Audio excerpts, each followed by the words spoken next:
it was just adding. And Today we have an absolutely electric human being today. We have my good friend, Miss Laurel Tracy here today. She is a very strong woman in the Austin recovery community.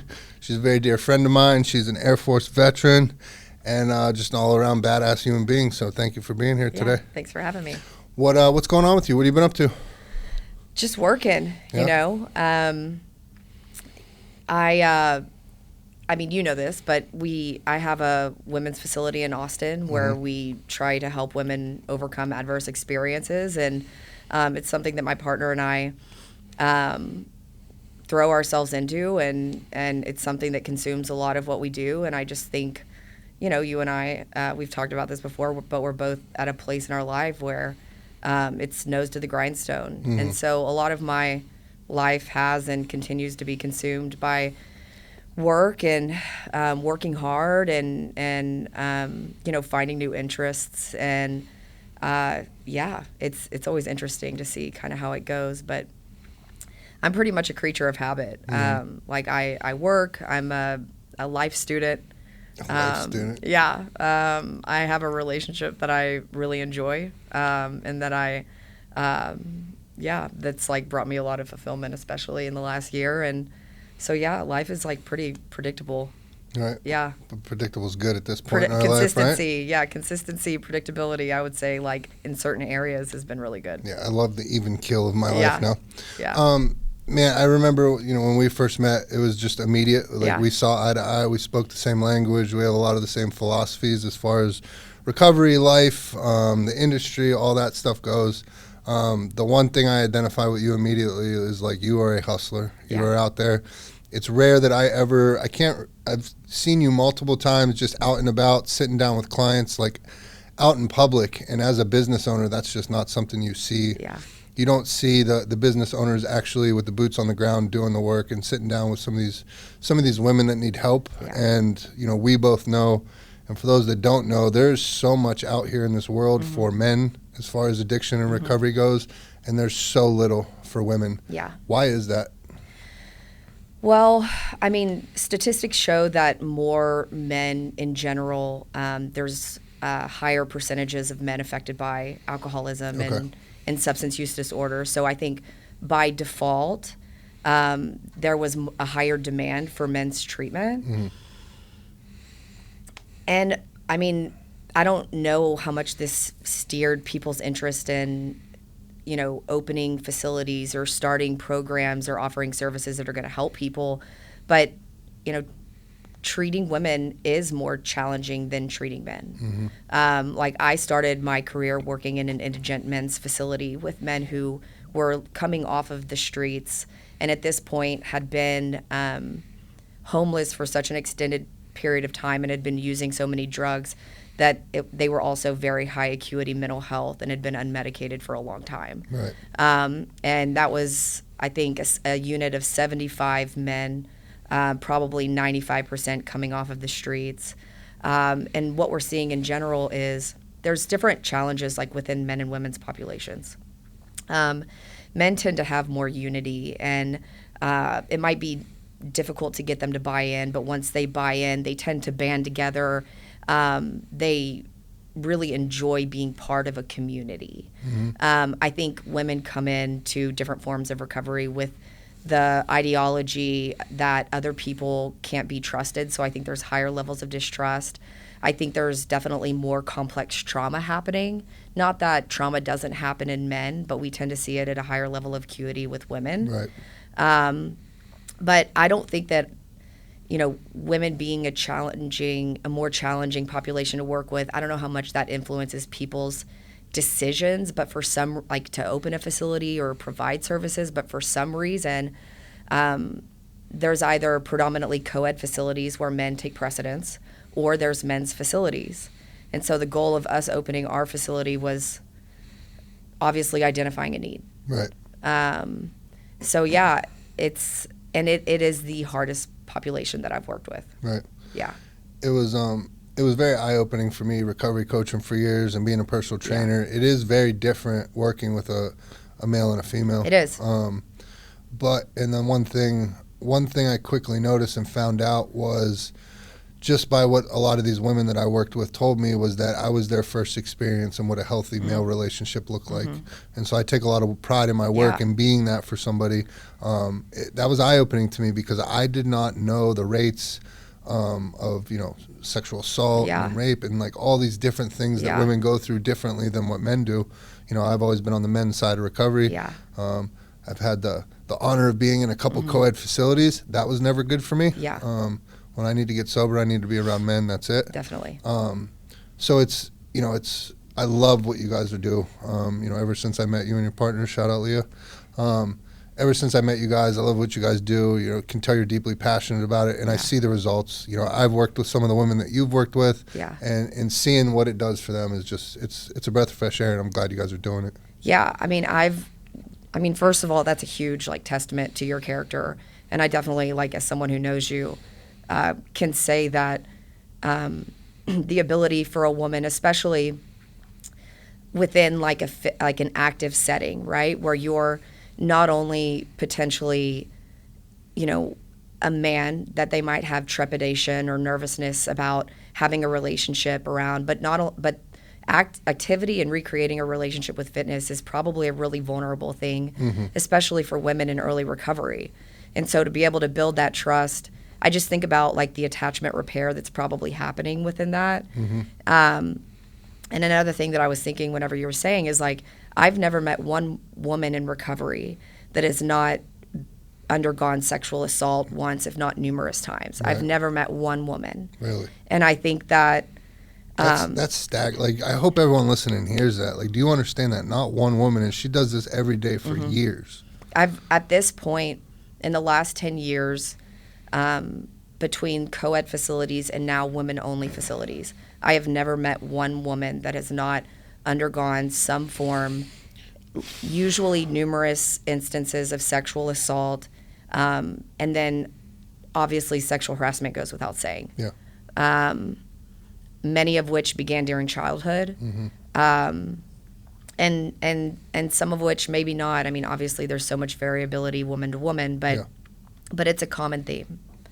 It's something, in fact, that whenever I start sitting down with a woman, I immediately assume that this is a key player at hand in terms of traumatic events that have defined where they're at, and one of the main things that we're going to have to help them with. Right. Yeah. It's heavy. It's very heavy. Yeah. So, I mean, you could tell just by the way you speak that you're passionate about your work. Where did your journey begin, and like, how did it bring you to what you're doing now? Yeah, I think my journey with this way of being, like the behavioral health realm, or just the desire to help other people, stemmed after getting sober. And I would say that the person I am today and the person I became as a result of going through having to get sober is completely different than the version of me that you would have gotten prior. Right. And I know that's probably the case with many. I would say like the main differences were how I approached the world. My mentality now is completely different than it was. And undergoing addiction myself completely rocked so many perspectives I had about, I was like raised in a way where like it was like throw dirt on it, or pull yourself up by your bootstraps, mind over matter. And I was actually like talking about this the other day. I had gone through challenging things as like a kid and adolescence, but those, I feel like those experiences, like having a challenge, having something that's requiring me to defy odds and work really hard to overcome, like that's my sweet spot. Right. Like those are the types of experiences that wake me up. And so I had very little, I would say, empathy prior to going through addiction. It was the first thing that I encountered that I couldn't will my way out of. It was the first thing I had encountered where I couldn't outwork it. And so, like growing up playing sports and playing boys sports, and growing up in a very I would say masculine environment. There's so many benefits to it, and I would not exchange that. And also, it made me like have very little empathy for other people. And because I was able to will my way out of so many situations and work my way out of so many situations, it was like, oh, get over it. Yeah. That's obviously complete opposite side of the spectrum than we're at now. And I think that's fair, you know, like I had to go through my own experience of not being able to outwork something to realize that there are things bigger than me. And I think I was young and arrogant and like just needed that life experience to understand that like people go through leveling things. Yeah. It's, you just saying that also makes me think of something like the life experience thing is kind of good. The life experience thing is kind of, it was big for me because so much of my life, like I don't have the life experience to know like these certain nuances or things as far as recovery goes and stuff like that. And so as I got older in my 30s and 40s is when it finally, it's when it finally caught for me. But I look at some of these younger kids trying to get sober at 18, 19 that don't have any really life experience. But I put myself back at 18, 19. I knew everything about the world, how it worked. And then you realize just how dumb you were back then. Man, it's tough. It's tough for these young people now because I didn't know what fentanyl was when I was a kid. No. And so now they're getting hit with all this stuff that we didn't get when we were kids. And now they have the real consequences of like you might smoke a joint or take one pill and that shit's laced and you're done. Yeah. I think there was a lot more room to make mistakes in terms of the level of, you know, fatality that was in certain drugs and things like that. I feel like it was for us it was maybe a more of a gradual step up. For them it's like 0 to 100. You know what I mean? Yeah. And I also think we're just dealing with a different generation. Yeah. You know, and we're now seeing predominantly Gen Z clients coming in, and when 10 years ago it was predominantly millennial. And there's just so many differences in mindsets and the way that we are raised from generation to generation. And I do think that they're starting earlier. You know, why, I don't know. Do you think the recovery industry or just recovery in general, do you think with these different generations, do you think the industry is changing? I won't even say changing, but I'll say like developing. Or what's the right word I'm looking for? I can't find it right now.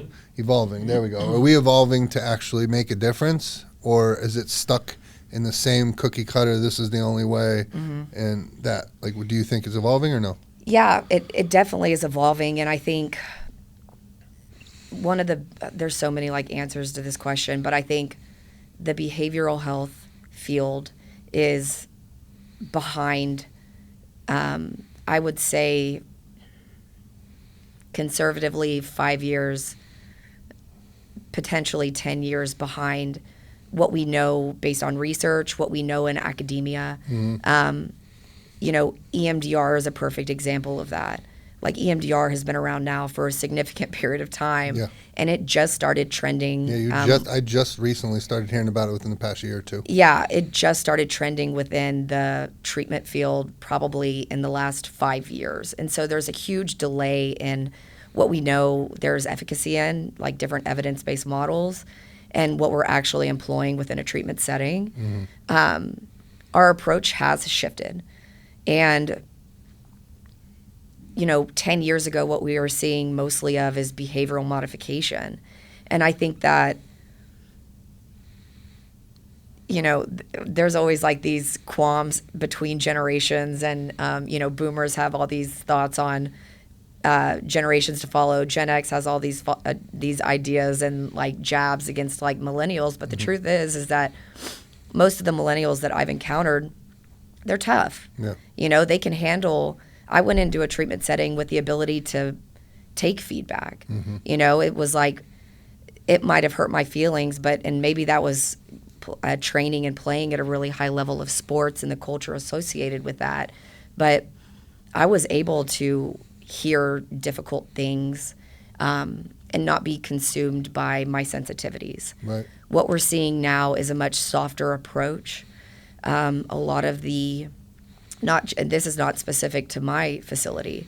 I talk to other professionals all the time, and there's just an increased level of sensitivity. Something that has been become really popular that I've discussed a lot and talked with other professionals and honestly have conflict around is trauma-informed care, which is almost like one of the new trending words. And it's basically like operating with a cognizance of that this person has undergone a traumatic experience and that any maladaptive response or behavior that they might have is stemming from that traumatic experience, and that it's obviously not a behavioral issue. But wanting to give clients autonomy, there's arguments about what the timeline of that autonomy should be. But yes, it's a much softer approach now than it was 10 years ago. Right. And I think that is an adaptation to the clientele that we're seeing. Good. Yeah. So at what age did addiction start for you? So I would say there were remnants of alcoholism during my teenage years. Okay. So because I was trying to play D1 soccer and because I was training constantly, and I valued that relationship. It wasn't that I still went out and partied and did different things, but I watched, certain classmates of mine in high school have start using drugs and start having really severe consequences early on with using drugs. Mm. And so I wasn't much of a drug user in high school. In fact, that was one of the ways that I justified my drinking. Mm. I don't do drugs. Yeah, well, I don't do drugs. And so my drinking definitely was problematic. If I go back and do, an autopsy of pattern of use and things like that, and especially consequences, my drinking was problematic probably starting at about 17. Gotcha. Yeah. I remember my out was always, I would tell my family, well, I don't get arrested. You don't ever see me getting locked up. And then it just fucking went off, and then I just started getting arrested left and right. So what happened with soccer, and then how did that transition to you end up going into deciding to go to the Air Force? Yeah, so I obviously had spent many years at this point, probably a decade, with a goal and working towards that goal, and wanting to play D1 soccer, and then, seeing what was next. Mm-hmm. I feel like there wasn't at that point a lot of options for what to do after college, unless you played national team or something along those lines. But I blew out my right ACL my sophomore year, and it was brutal, and it obviously changed the entire dynamic of my life. When something is the sole focal point of your life, and then there's a shift in that, orienting to that change is super confusing, especially as a 16-year-old. And so, but I love a challenge. So I, worked my ass off to, get back in. I started playing again at 5 months. At that point, they had just come out with a cadaver Achilles tendon graft, which was the new trending graft. It was stronger than the other alternatives, and, all the things. And so about a month after I started playing again, my body rejected the graft, and I blew my ACL out back to back. Really? And so at that point, the second blow, when you go through something the first time, I feel like the unknown is almost a gift. Mm-hmm. You don't know what it's involved. There's that fierceness and wanting to get back. I was motivated and rehabbing and training and all of these things. And then the second time, as soon as I sustained the injury, I knew exactly what happened, and it was devastating. Right. And it was okay, not only, it was painful, and I got up both time and I walked off the court. I was so prideful as a teenager, but I knew what had happened, and I knew what was in front of me. And, my injuries very much so correlate with my drinking pattern. And also just really concerning choices I made during those years that got me into a lot of trouble So I was clearly, like, if I were to reflect back, like, I was clearly completely lost. Yeah.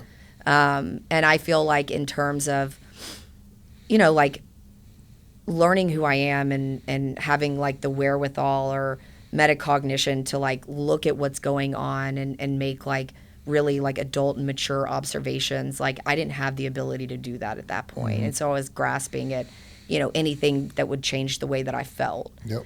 Whether that be, drinking, whether that be, horrible relationships to be in, just, like, grasping at anything to try to fill that void that I was going through. And so after the second one happened, the reality of, like, okay, you're not going to be able to play soccer forever set in. And that was devastating. I mean, soccer was my most significant relationship. That's literally my Yeah. That's why I think one of the reasons why we click so well is because that's my exact story. Basketball was my life. It was my identity. And you take somebody that's 16, 17 years old. You don't even know, your brain's not formed. Mm-hmm. You're not even a human being yet, but you think I'm this basketball player. Yeah. That's who I am. Yeah. You're this soccer player. That's who you are. And that gets ripped away from you at an early age. Yeah. And that's exactly what I did. Yeah. I wanted to, now I don't have my identity. I'm not a basketball player. Yeah. What am I? I feel lonely now. And yeah. so then I go hang out with the party crowd because it's easy to get in there. Yeah. If you look at, I think, like, being involved in sports and the ability to have, like, work ethic and certain things that accompany, like, really pursuing something, like, those are invaluable, like, whenever I did come into my own and have to get sober later in life, there were so many things that so many, like, for lack of a better term, life skills that I had acquired that were beneficial to me. But at that point, when it's happening, it's almost like it literally is your identity. And it's like, what am I going to do now? And so I can imagine you and I both went through a pretty gnarly grieving process of, like, who am I without this thing? What am I going to do now? And not only that, but I think that being forced, like, I don't do well with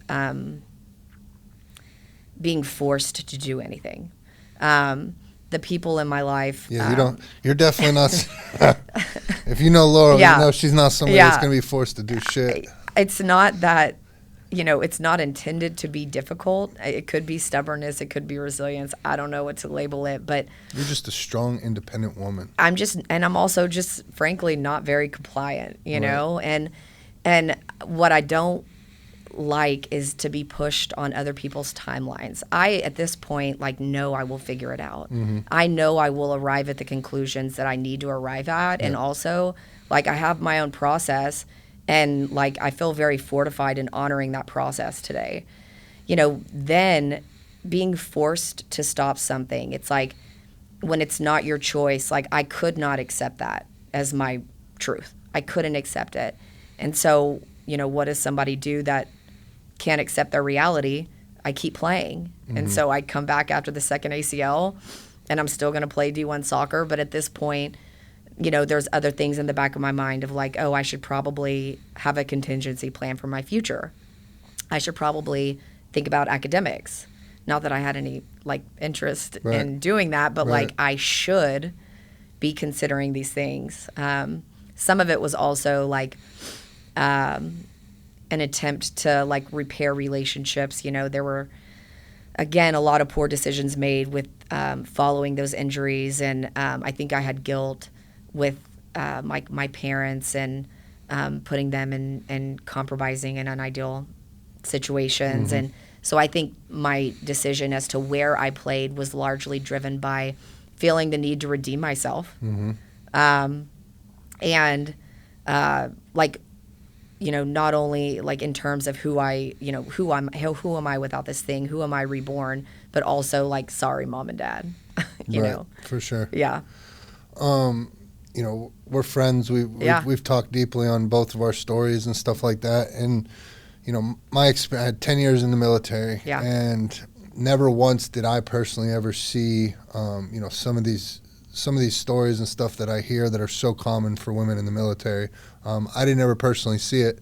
A low-ranking soldier isn't going to see stuff like that.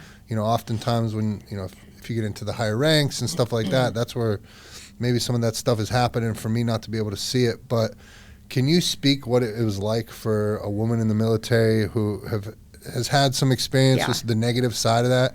And I want to preface this by saying, like, you can speak on it better, but I think what people fail to realize sometimes with the military is the military does not, yes, you have to have some sense of bravery and country and everything signing up, but the military does not always attract the cream of the crop as far as the population goes. You know, I was lost in my ways when I joined the military. I could not cut it at college. I flunked out of one semester, and that was my only option, right?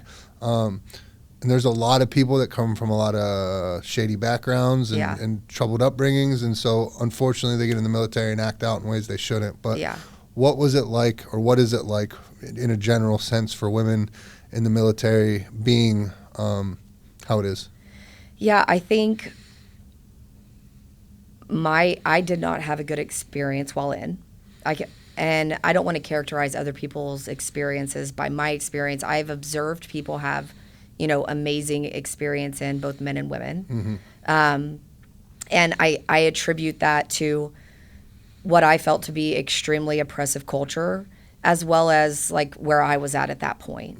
And so whenever I went in, you know, like we've already talked about struggling to comply with certain things. I can't imagine you going through this. Same. Who, you know, and somebody screaming at you. Yeah, and it was really like the physical activity component was like the part that wasn't concerning to me. Like the training and all of the things. It was the ability to, you know, maintain my bearings and basically shut up. I'm not good at shutting up. And so I also like went in with a lot of unresolved things, you know, like what I know now to be like complex trauma. And that word has become like so, you know, part of raising awareness around certain issues, there's always like this process of overcorrection, you know, so it went from mental health and trauma and things like that, went from being something we didn't discuss to now something that's discussed like ad nauseum. And so like I'm almost now having like a visceral reaction to the word trauma just because of like the frequency and way in which it's used now. Right. But I had a bunch of unresolved stuff that I went in. So I think I also went in like an extremely conflicted, lost person. And I was able to, you know, like I did okay, but my experience with being in an environment, like I'm a guy's girl. Like I grew up around men. I also like have amazing women friends now. And like I've actually become both, but I'm also like, I can talk about sports. You know, my phone notifications go off with ESPN all day. I've been in the gym with you, and you hop in there and start talking shit with the best of them. And Yeah. I was like, all right, that's my girl So right there.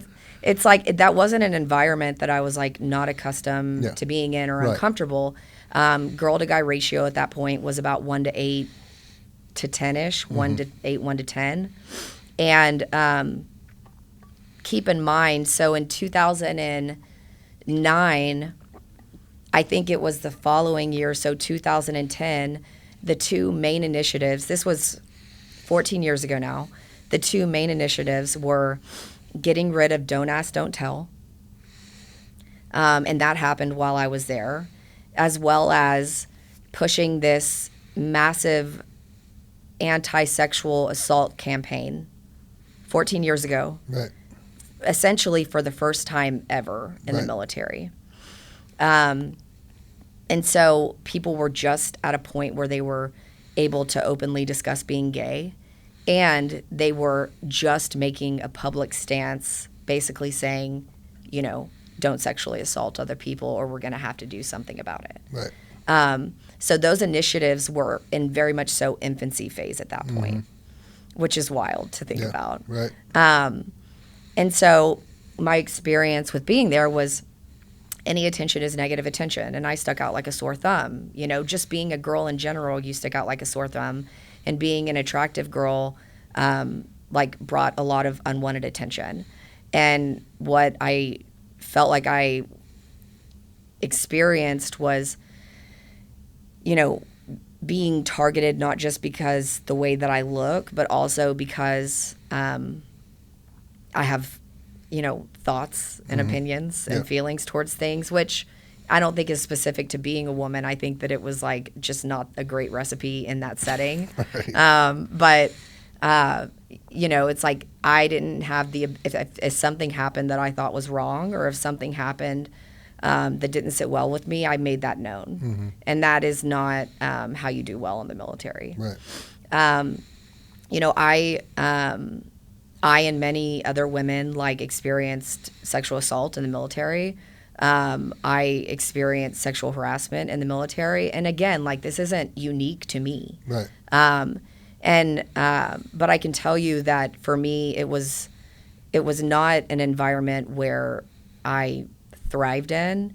I think now, if like sometimes I look back at past experiences where it feels like I failed, you know, and I like take the person and the experience and the maturity they have now, and I kind of like reflect on if I think the version of me now could have done it. Yeah. But I think then everything it was just adding and perpetuating like that inner conflict that I had. And what it was really doing was like fueling this underlying rage that I had. And that was a fire that continued to grow and grow and grow until like I completely boiled over. Because my mindset prior to that point was ignore and override. Yeah. So all of the experiences that I had gone through, I just Yeah. Put some dirt on it. Yeah, throw some dirt on it. Yeah. Yeah. It I mean, it blew my mind. It blew my mind once I started learning more, and you start seeing some documentaries come out, and you're like, what the fuck? Yeah. Like, and I mean, like, I'm so fucking proud. Like, I am so proud to be an American soldier. I'm so proud that I serve my country. Yeah. I'm not shitting on the military at all. No. Everybody, I mean, let's be honest, like, it's such a big of a machine. It's never going to be perfect.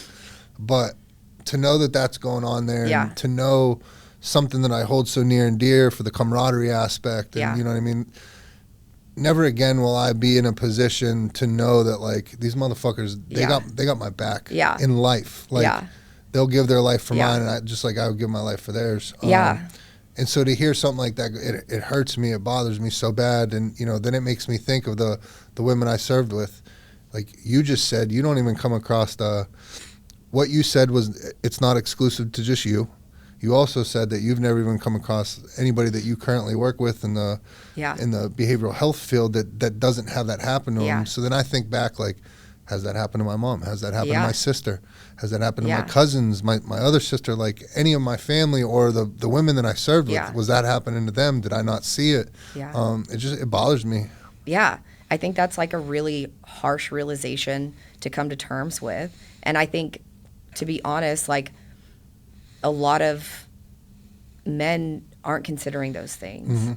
And I think that, I don't think it's malicious. I think it's just a lack of perspective. And like, you've had experiences that have like prompted you to be able to think that way. I think that oftentimes, like, just, you know, being, and I have to be really careful with this, because I feel like, again, on the topic of overcorrections, and I don't identify with a lot of what I feel third wave feminism is now what we're in is become. But, you know, I do think that women and men have very different experiences of the world. For sure. Like, on a fundamental level. And I also, you know, I also had like a lot of fun experiences there. Like, some of the men and women that I met there I still keep in touch with. They're some of the most amazing people that I've ever met. Like, I have a lot of long-standing relationships with people that I was there with. Some of them are the closest people in my life. And yeah, I think it has nothing to do with, there's so many subcultures within the military that it's like impossible to make a blanket statement that applies to everyone. I think that's like every area of life. I don't think it's, and I'm like, I love my country. You know, Yeah. I have a nickname that we joke. It's like a couple friends of mine call me the Patriot. Like, I am very pro-military. I am very, you know, I'm pro like our country. Yeah. 4th of July is one of the only days I don't work of the year. Really? I refuse to on 4th of July. Let's go. But yeah, I think it's not so much what's happening. I mean, obviously that's the problem. I think the bigger problem within the military is the way that it is responded to, or the response to it happening. Because what I also observed was pushing many sexual assault, sexual harassment campaigns, like discouraging, obviously, against it, and encouraging people to come forward. And then women, you know, working up the courage to come forward and talk about some of the things that had happened to them, and then it completely disappearing. Yeah. To the point to where I've seen a couple cadets over the last decade essentially go straight to the media. And I don't think that they would have gone straight to the media had they felt as though they could go to their command while they were there and that it be adequately taken care of. Yeah, that sucks. Yeah. And that's even putting I'm trying to imagine me putting myself in that position. These people who are supposed to have your best interest at heart, these are the people that you're trusting with your life to lead you into battle and all that stuff, and you can't even trust them to go talk about that. It's highly fucked up. And I think because of like what a lot of people are doing in the military, there's like an additional level of seriousness of like there is camaraderie. You are going to do potentially dangerous things, and so it should register as significant. But I also think that like the botched responses that we see happen everywhere. Right. They happen in work settings. You know, we have clients who have come to us because they've been sexually assaulted in a work setting. Like it happens in doing the right thing when people are operating out of fear. And I think when someone comes forward and wants to talk about a sexual assault or being sexually harassed by someone, because of, I think, how intense our culture has become in needing to villainize and victimize, and with like cancel culture and things like that, it's really, there's so much fear associated with doing the right thing. You know, it's like they're not able to recognize that this person is a victim of an incident that happened. They're thinking about, am I going to get sued? Am I going to do, you know, like, is this going to affect my livelihood? And people are not able to separate where they stop and where the other person begins. Right. Yeah. Addiction-wise, like, what did it look like for you when you were at your rock bottom? Like, what were you on? What were you doing? Where were you at? The whole thing. Take me to your worst place in your life you've ever had. Let's just Go. drop in there today on a Friday. No, so my lowest point, I was off grid in North Houston. When you say off grid, like you're talking about like out in the woods? No, like going from, you know, just trying to find places to stay. Okay. And with no phone, no car, you know, drunk. And alcohol was your primary? Alcohol was my primary. And then, you know, I graduated to higher things, cocaine and, you know, honestly, the entire gambit. Nothing, most things were not off limits. Yeah. I never met a drug I didn't like. Yeah. Yeah.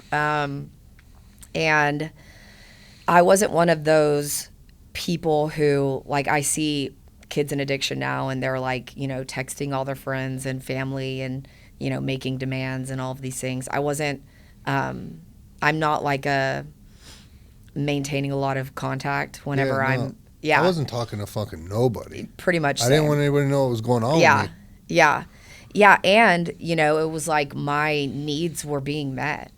Like I was operating at such a low frequency that like I didn't need things like family or friends or human connection or those types of things that like anyone would need if they were doing anything but trying to survive. And so whenever I am in my addiction, I have almost no contact with anybody. No one knows where I am. I don't know, where I'm going to stay. I don't know where I'm going to be. I don't know who I'm going to be with. And to be honest, it doesn't really matter. Yeah. That's just like par for the course. Mm-hmm. And so I hadn't spoke to my family in several months. I talked about like going through all of these things and never having dealt with anything and ignoring and overriding, throwing dirt on it. And then like I boiled over and completely imploded. And around the time that happened, my mom got diagnosed with breast cancer. Okay. And that was, if I could summarize like the selfishness of the alcoholic in a sentence, it would be like the thought I had after finding out that my mom had breast cancer, which is like, I can't handle that. Mm-hmm. It wasn't, I hope my mom is okay, or how am I going to be able to support my mom through that? It was, I can't handle this. Mm-hmm. And that was the point where I left and didn't come back. And so I was there for a period of time at the very beginning when she started going through chemo and radiation. And it was too much for me to deal with. Mm-hmm. And that is the degree of selfishness that we have when we're in our addiction. Yeah. Like I didn't have the ability to show up for her at that point. I was thinking about me. I was thinking about making it go away. And that was the only priority. Yeah. And so I didn't see them for many, many, many months. It's kind of a blur, but, my parents and brother were getting calls like asking if I was alive, asking about my whereabouts. And my mom actually had to employ several people in finding me. Really? Later down the road, once she was able to obviously like, she beat cancer. She's been cancer free for over a decade now. Let's go, Mom. But once she was able to, be herself somewhat following those treatments and that diagnosis, then she actually employed several people to try to help find me. I can remember sitting in a jail cell in Waco, Texas, and my grandfather had just passed away. And so my dad left early in life, and my grandfather was the only male figure in my life for quite a few years until my stepdad would later come into my life. But we had a special connection, you know what I mean? It was my grandfather. Mm-hmm. And so he had passed away, and I was set to go home for the funeral, mm-hmm. and I got popped. Mm-hmm. And so I'm sitting in a jail cell, and I can remember calling, this is just going to say about how selfish we are. Yeah. As they're trying to plan out the calling hours and everything that are supposed to happen tomorrow. I'm talking to my sister that might have been 10 years old, 12 years old at the time, and I'm trying to take her through the process of how to tell my mom to get a bondsman to bail me out because I'm getting ready to get sick in here, not giving a shit about what's going on, you know what I mean? Like, but I'm sitting there using it like, I got to get home for the funeral. Yeah. And I can remember going home for the funeral, and when I finally got to his casket, this overwhelming sense of guilt just like dumped on me, and I just uncontrollably started crying.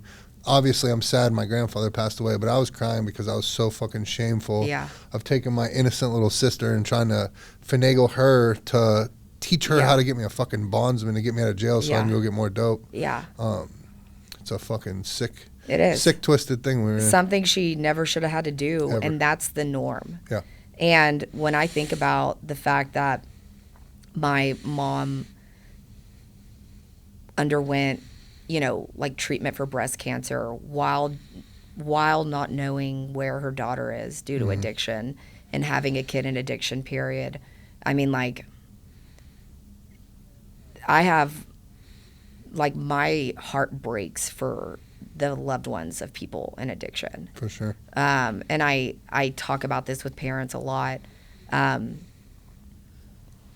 Being on the loved one side of someone going through addiction it's a level of powerlessness that no one in recovery could understand. Right. Like whenever you go into treatment, balls in your court. You can decide whether or not you're going to do the things that they're asking you to do and do the things that are required of you in order to stay sober. Like, you can very much so control what you do and don't do. The loved ones of people in addiction, they have no control over whether or not that person takes action or does what they're supposed to do. They're just hoping that that person is going to do what they're supposed to do. It's a degree of powerlessness that only that group of people can understand. And it's so much worse than being the person in addiction, in my opinion. I've been on both sides now, and I would so much rather go through my own addiction than be the loved one of someone struggling with addiction. I'm so happy and thankful that your mom gets to see who you are today. You know what I mean? Not all of us get that opportunity. You know what I mean? You and I did, but a lot of what I talk about with clients and stuff like that, I can remember of we did an event with the documentary and being on stage, and there's 300 people in the crowd and stuff like that, and they had just got done showing the film, and they surprised me and had flown my mother in, and she walked up on this stage. And so I'm sitting there and I'm speaking to the crowd, and I just remember looking over and seeing a look in my mom's eyes that I hadn't seen in as long as I can remember, and that she was actually fucking proud of me again. And it took me back to being a kid. It felt like it was better than any high I could ever get. And so I'll tell that full story to the clients that I work with, and I'm like, man, like, not man, but man, woman, whatever. But I just hope you keep at this. I hope you listen to what I'm telling you and everything like that. And I hope that one day, very soon, you can get that look too, because once you get it, it's fucking priceless. And my mom, like, was instrumental in me getting sober. Really?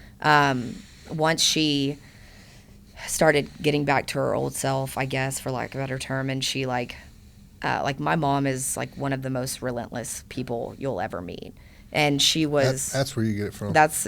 Apple doesn't fall far from the tree. And, I mean, I think a lot of families feel like, I'm not going to let my kid die. My mom was like, I am not going to let my kid die.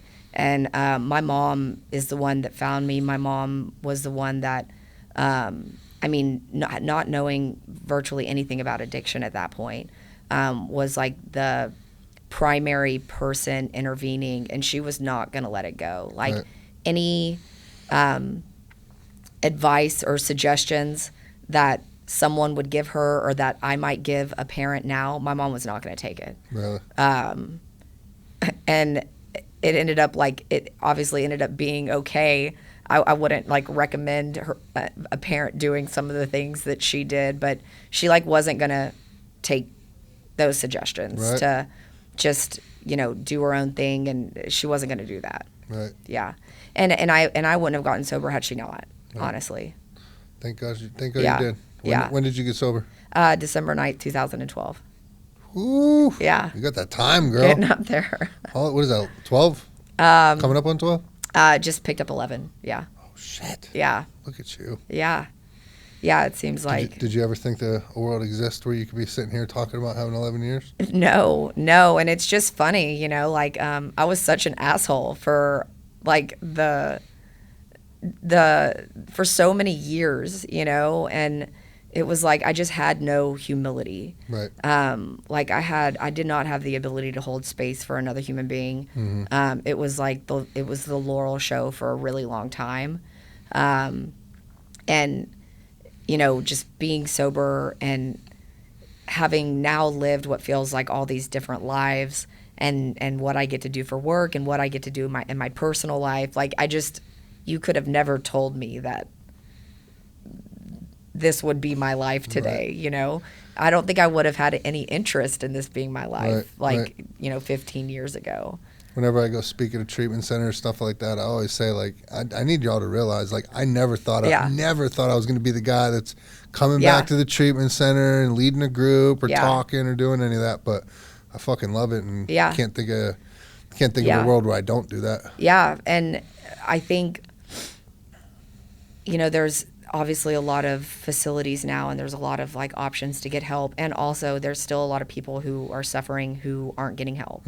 Like, the number of people being affected by addiction versus the help that's available to them is completely disproportionate. There are so many more people that need help that aren't getting help. And like, to circle back kind of to what we were talking about earlier, I do think it feels, because the problem has become so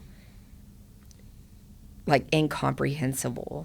It's I mean, you don't meet people now who haven't been affected by addiction in some capacity, right? Whether that be through child, a parent, cousin, aunt.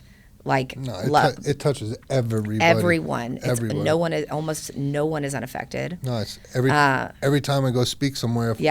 Especially when I'm speaking to crowds that aren't the recovery community, I'll say I guarantee everybody in this room is either related to or has somebody close to them who suffers from alcoholism, addiction, or mental health. Yeah. And I think when the problem is so significant and when it feels so big, there's a part of you that doesn't feel like you're making a difference at all. Right. Like, I spend a lot of time in reflection, and, you know, I haven't decided if this like way of thinking is helpful yet, but it's like, you know, am I making a difference? Am I helping? Like, finding ways for me to grow, finding ways for the companies to become better, and be more deliberate and specific in the services that we're providing. I'm constantly in that state. And it feels inadequate, and it feels oftentimes like we're not making any change. But like, I spent last week at a conference in Florida, and I got to talk with some other people. And after talking with them, like, I get discouraged, but I do know that we are helping. And what I can tell you is there's, you know, 20 to 30 kids in my program right now who have been sober, whose parents and themselves never thought that they would be sober. And so even if, like, I'm able to help in this little section of the recovery realm, and, you know, there's hundreds of other facilities that are able to do the same, like, that's still an impact. There's still like 20-something kids whose families have them in their lives today. Like, that's a big deal. For sure.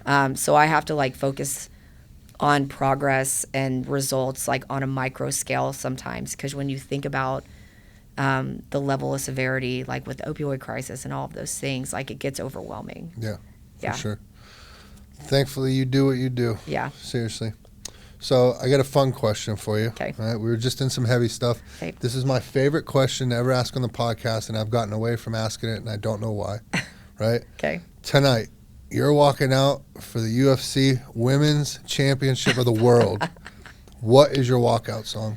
What is your fight song that gets you going? I've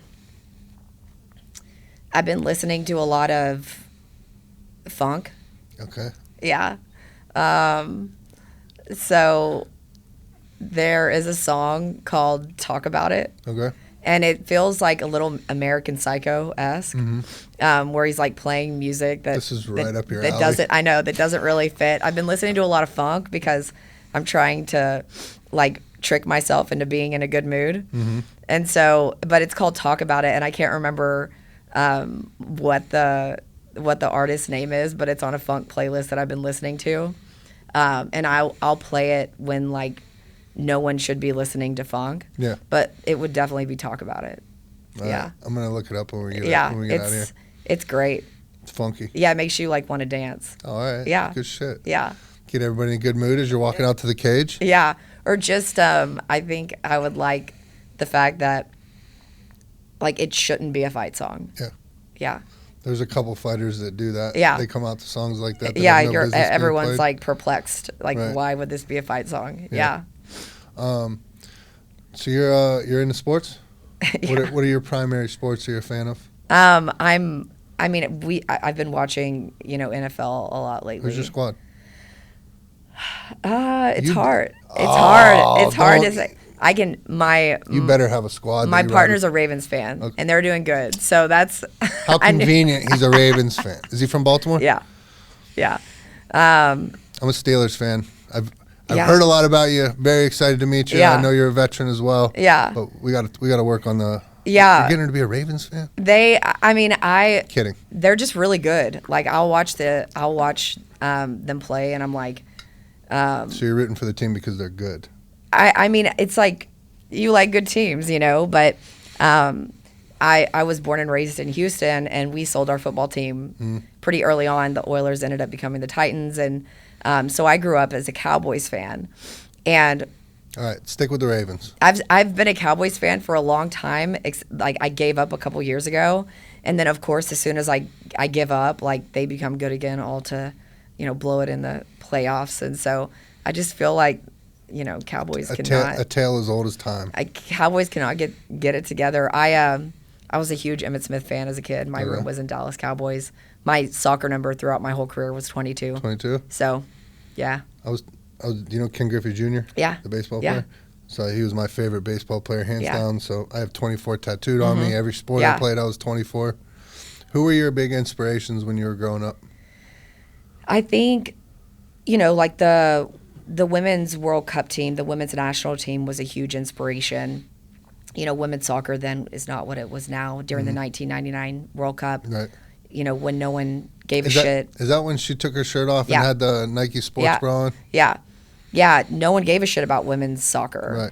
Right. We were in this, like, not basement because Houston's at sea level, but some type of underground room where, like, the girls from my team pitched in all, like, a bunch of money to be able to stream the World Cup on this satellite channel that costed a fortune to get because, like, no one wanted to watch it. Really? So we were watching the 1999 World Cup, and we watched them win. But definitely, like, Mia Hamm, Christine Lilly was my favorite player. Okay. I grew up training with a woman who played for North Carolina and was on the women's national team with them. Her name is Rita Tower. She's she's one of my life mentors.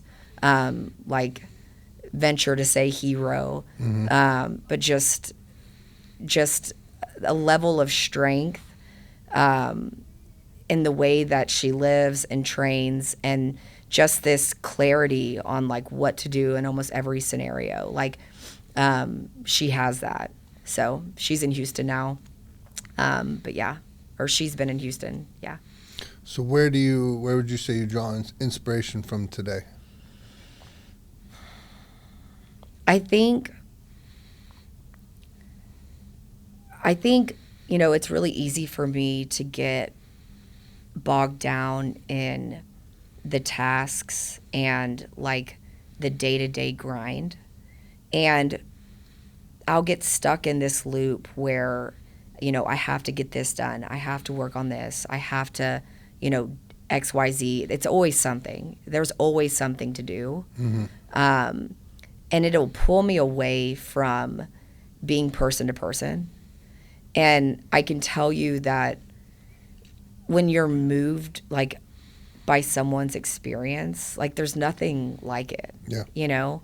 And so something, like, I have to be really disciplined on is, like, spending time with people. It's always another person that I'm inspired by. You know, it's like, there are times when I go through a drought of inspiration and I'm, like, walking around feeling super uninspired. And it's always hearing someone speak that sparks that inspiration for me. And so it's like being around other people, you know, telling their story, talking about their experience. Like, that is, like, a lifeline for me. And I forget that regularly. Yeah. I was flipping through Instagram the other morning and just happened to come across this guy's page. He's in stage 4 cancer, and he's still showing up to the gym every day. Yeah.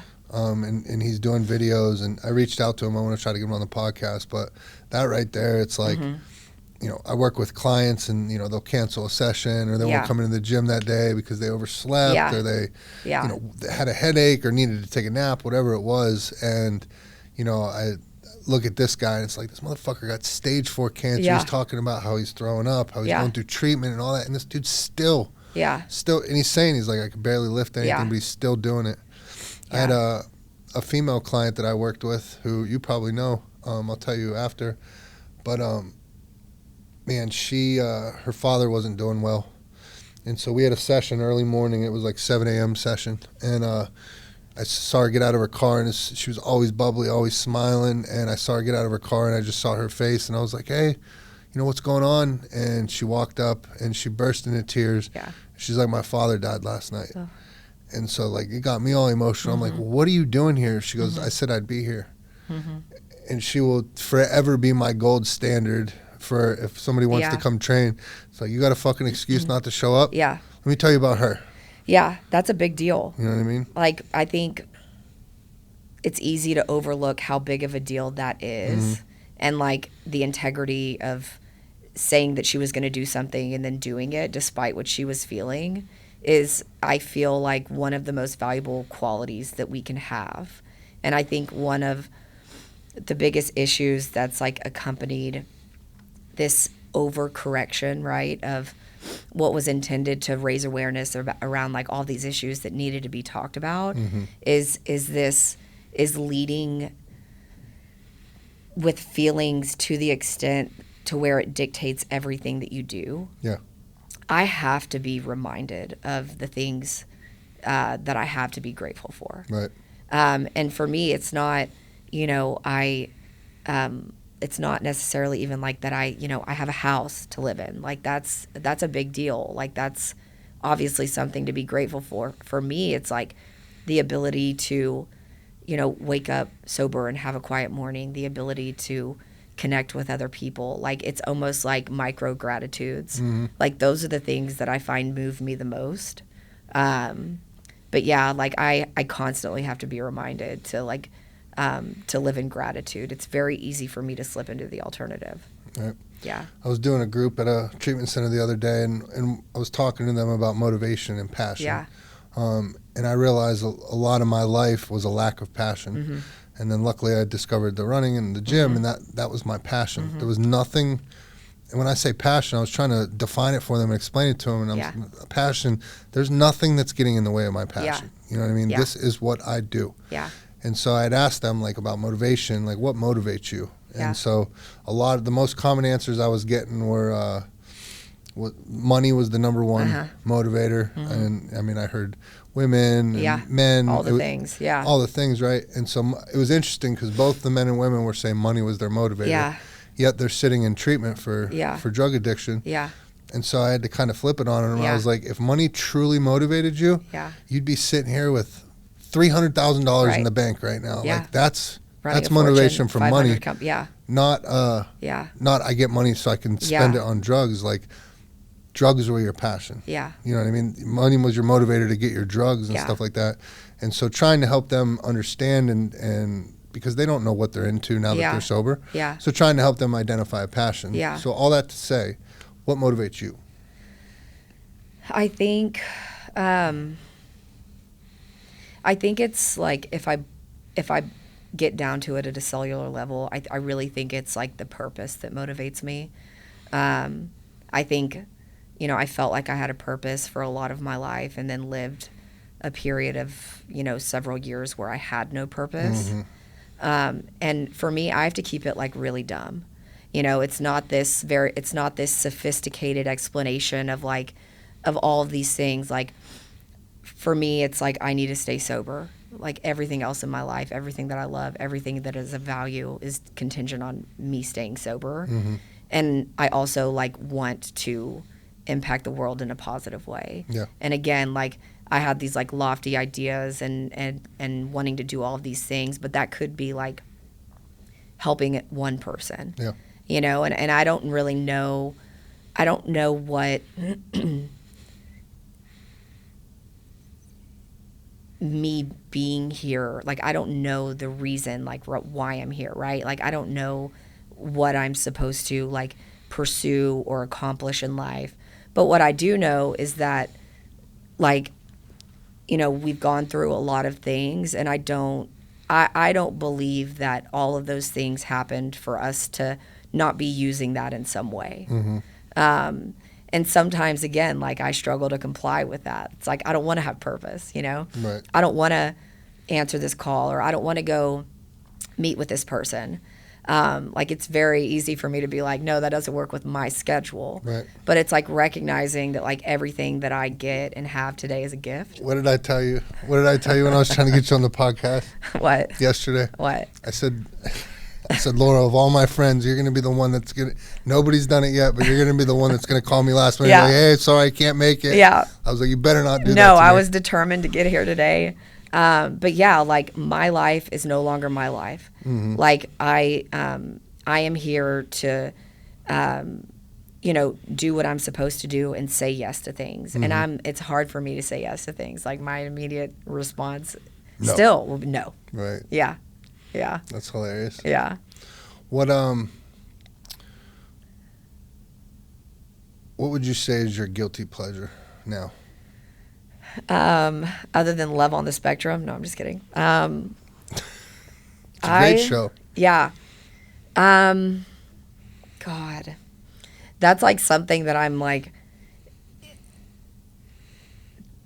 trying to work on fostering again, you know, is like, it's so important, I feel, to find like, to obviously like be working and doing all the things that, you know, we have to or get to do, for lack of a better term.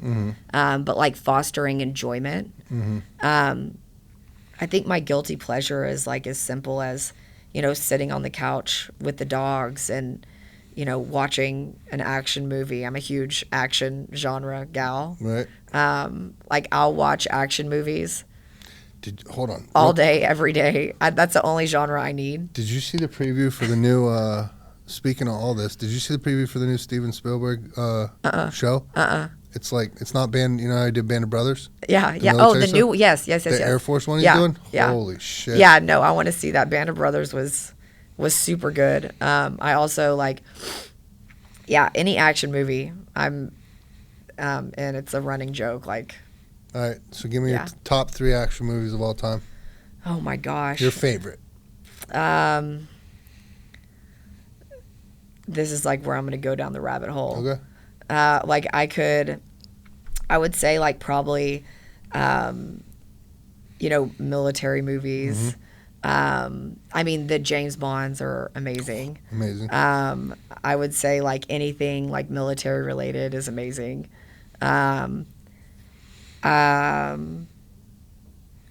I just started watching, like I had never seen The Bournes. Okay. So I just started watching The Bournes. They're okay. They're fire. Yeah. Yeah. I'm in the ones from like 15 years ago. Okay. So I got to catch up. But yeah, I just like love that genre. It's like hard to pick. It's hard to pick like one off the top of my head, but No mention of John Wick in this Oh, list. I love John Wick. All right. Love John Wick. You're 1, scaring 2, me. and 3. You Yeah. scare me. Yeah. There's 4 now, right? I think they're working on a 4th. Yeah. So. Isn't there John Wick 4? Mm-hmm. That's what I thought. Oh, Yeah. It's out. oh. You're behind the times. Oh, I need to get. I You action movie fan. need to get with it. Yeah. Maybe if you guys weren't so busy watching the fucking Ravens. Yeah. No. Yeah. All right, good shit. Yeah. Laurel, I can't fucking thank you enough. Yeah. You are an amazing human being. I'm so glad to know you. So glad, honored to call you friend. Same. So we call this the I Am Redemption podcast. And the reason we do that is it's not me saying, I had somebody recently message me online and they said they couldn't believe that I called it the I Am Redemption podcast because it sounds like a lot of self and a lot of ego in it. Yeah. And I was like, I say it in a general sense. Well, and to celebrate your victories, you know. I mean, Yeah. I gave the explanation and Yeah. I think they understood in the end, but you know, so when I say I am redemption, Yeah. it's not just me. Yeah. Anybody who's been through adversity and come Yeah. out on the other side, you know what I mean? That is. So you've been gracious enough to come on and tell your story. We tell everybody, I like throwing the I am statements in there Yeah. at the end because it helps people really get to know you. Yeah. And so if you could think of a couple and throw them out there if you would. Yeah. I would say that, you know, I am reborn. I am living like beyond like the human, you know, feeling like my humanness. Like I do feel that I am unstoppable. Mm-hmm. And I, you know, I am like, I'm grateful. Love it. Yeah. Those were perfect. Yeah. Well, girl, I love you. I love can't you wait. too. Can't wait to get you